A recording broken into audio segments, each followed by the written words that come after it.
Oh, Cenk. I have to come out and educate you once again, my friend.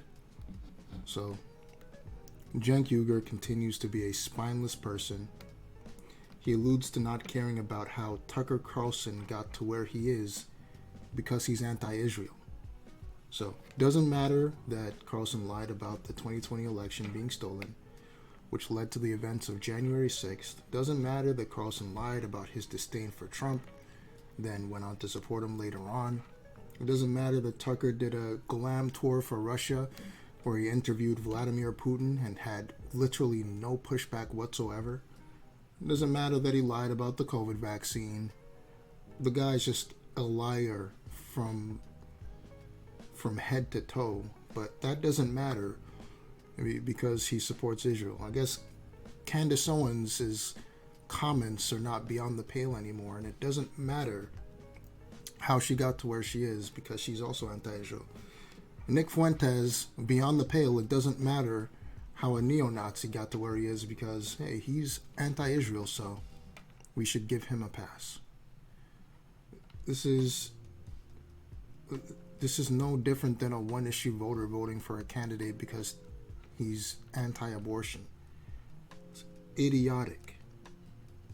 You need to know who your actual allies are and understand that their history of positions and how they got to those positions matter.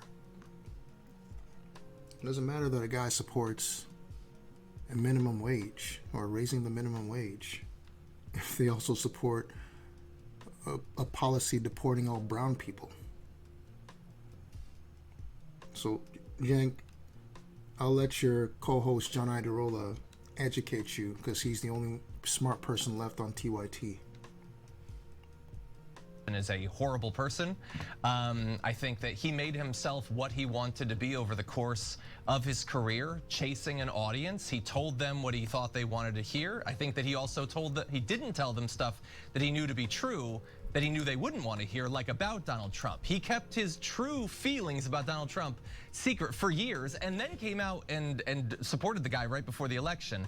And so I worry, like, again, use him for whatever you can, but he's a guy that has said what he needs to generate an audience for years. I don't know any reason to believe that he stopped doing that when he left Fox News. And I think he has been, as Waz pointed out, I mean, he's viciously racist. I think he's fairly anti-democratic. I think he's totally fine with a much more explicitly Christian form of government. And so all of that remains incredibly problematic and needs to be fought. I think that he's potentially a very dangerous person. Like, for instance, if he decided to run for office, I think he's somebody that needs to be taken very seriously for those reasons. But that said, he is influential. He does have a big audience. And I think that I think the way she presented the argument was very well calibrated to get through to the people who would listen to him. Yeah. And here, before Cenk gets his retardation in, John is absolutely right.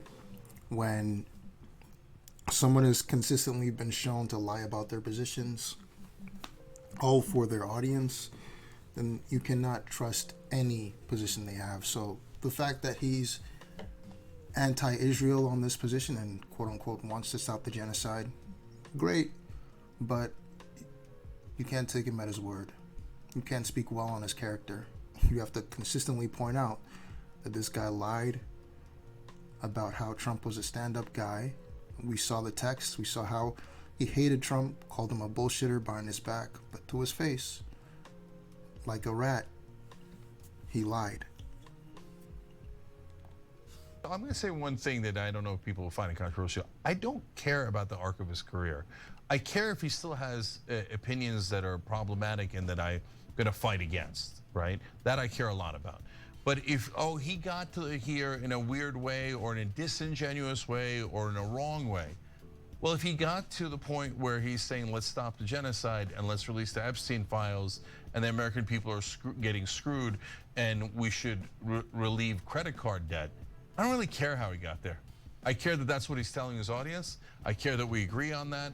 And I care, and I would love to get those things done. Whether any of us on the right or left is going to get it done, it's a different matter. Waz, last word. Yeah, I mean, it's so much as... The issue is he's not going to get it done. He's not going to actually push Trump on these positions. He's just going to virtue signal to his audience. Meanwhile, behind the scenes, he'll be right on Trump's nuts. Or he won't care, which is the case for a lot of these right-wing sociopaths. The reality is they don't care about anybody but themselves. I already made a video about Emily Jasinski, completely soulless person. Candace Owens, soulless person. Ben Shapiro, soulless person. All these guys care about is their careers and how much money they're making. They have no empathy for anybody else. I'll skip over Waz. I don't even know who this clown is. So I think that part of the reason why, as Waz was talking, I realized part of the reason why I'm not as bothered by, hey, talking to people who don't agree with you, is because I grew up Muslim in this country. Yeah, the issue is nobody cares that you're talking to someone who you disagree with. The issue is, are you going to confront them on those disagreements? Are you going to confront Charlie Kirk on his racist statements that he's made in the past and say, hey, do you still stand by this toxic rhetoric? Or are you going to bathe his balls during the entire interview, only talk about Israel and nothing else, not confront him on the inconsistencies of his support for Trump and the fact that he did a complete heel turn on a lot of these issues as soon as he got a phone call from Trump? Are you going to confront him on that during the interview, or are you just going to, as Kyle said, give him a testicle massage, then call that an interview? Like, if I eliminated everyone who had stereotypical ideas about Muslims in their heads, I'd be talking to the wall, right? So, like, I lived in a situation where I was forced to talk to people who had completely crazy ideas about Muslims my whole life. Not everybody, not most people, but was there a ton of people? All right, Cenk, I'm done with you. I really hope that TYT continues to spiral. I know they've had a resurgence of subscribers, but the reality is there's better progressive channels than the Young Turks. Kyle Kalinske, even Breaking Points is much better if you want accurate news from other progressives. TYT is just not it. They're just not it. But anyway, later.